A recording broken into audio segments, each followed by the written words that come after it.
Sholinganallur beach மாதிரியே இல்லை, Marina beach மாதிரி தான் இருக்குது பார்க்க. அவ்வளோ ஒரு கூட்டம். போலீஸ் போலீஸ் போலீஸ் எல்லாத்தையும் கிளப்பிட்டாங்க போலீஸ்.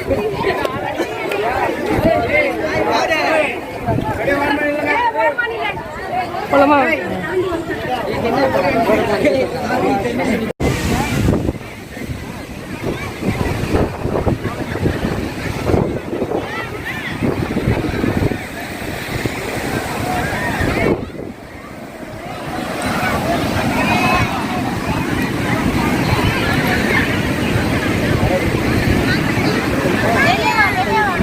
சோழிங்கநல்லூர் பீச் மாதிரியே இல்லை, மெரினா பீச் மாதிரி தான் இருக்குது பார்க்க. அவ்வளோ ஒரு கூட்டம்.